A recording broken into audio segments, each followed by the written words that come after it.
محراب و منبر سیریز اکتساب سیرت النبی صلی اللہ علیہ وسلم، مصنف محمود فاروقی، مرتب مشہود فاروقی۔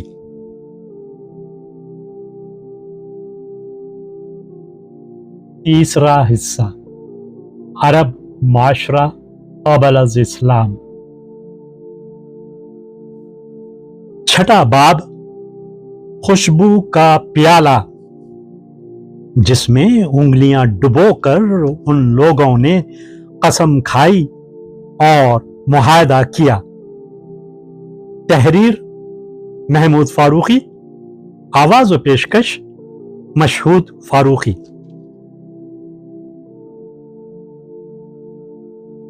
اسلام سے پہلے قبائل عرب کو کسی حد تک متحد کرنے اور قریش کی سیادت کو تسلیم کرانے میں جس شخص نے کامیابی حاصل کی تھی وہ قریش کا سردار قصی تھا، جو حضور اکرم کے آباء و اجداد میں ایک نامور شخص گزرا ہے۔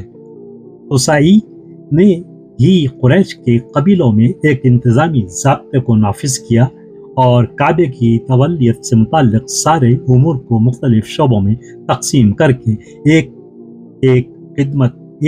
ایک قبیلے کے سپرد کر دی، جو اس قبیلے کے لیے نہ صرف باعث حرمت و عزت تھی بلکہ اس میں ان کے لیے کچھ اور منافع بھی تھے۔ جب قصی کا انتقال ہو گیا تو مکہ کی سیادت اس کے بیٹے عبدالدار کے ہاتھ میں آئی، مگر جب عبدالدار بھی چل بسا تو مکہ کی سیادت کے معاملے میں قریش کے قبیلوں کے درمیان جھگڑے پیدا ہو گئے۔ عبد المناف کے بیٹے ہاشم، عبد الشمس، نوفل اور مطلب ایک طرف تھے اور عبدالدار کے بیٹے دوسری طرف۔ عبد المناف کے بیٹے ہاشم اور عبد الشمس اپنے حامیوں کے ساتھ کعبے کے صحن میں جمع ہو گئے اور انہوں نے وہاں حق حاصل کرنے کے لیے عہد اٹھایا۔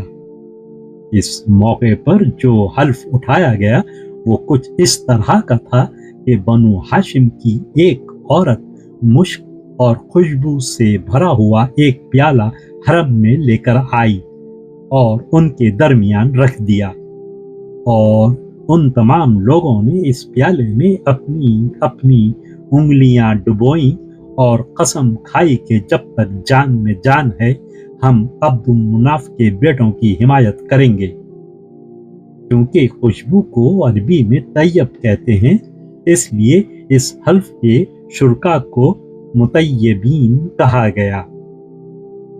کعبے کی دوسری جانب ان کے مخالف جمع تھے، انہوں نے قسم اٹھائی کہ آخری قطرہ خون تک ہم عبدالدار کا ساتھ دیں گے اور دوسروں کو ان کے ہاتھ سے اقتدار چھیننے نہیں دیں گے۔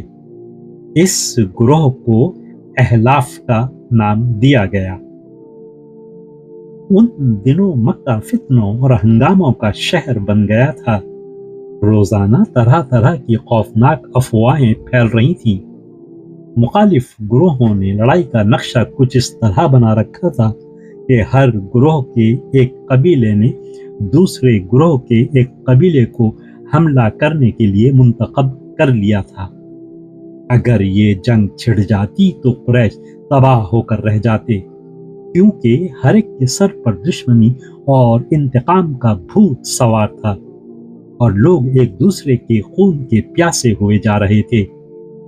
اس موقع پر چند سلیم الطبع اور عاقبت اندیش آدمی ایسے بھی تھے جو جنگ و جدال کی ان باتوں کو بہت برا سمجھتے تھے اور دونوں فریقوں سے علیحدہ تھے۔ ان لوگوں نے اس لڑائی کے ہولناک نتائج کا ٹھیک اندازہ کر لیا تھا، چنانچہ انہوں نے ہمت کی اور دونوں فریقوں کو صلح و آشتی پر آمادہ کرنے کے لیے آگے بڑھے اور دونوں طرف کے سربراہ کاروں کو سمجھایا اگر وہ آپس میں لڑ کر اپنے ہی بھائیوں کو ہلاک کر دیں گے تو دوسرے قبائل میں ان کی عزت و حرمت باقی نہیں رہے گی اور دوسرے لوگ ان پر غالب آ جائیں گے۔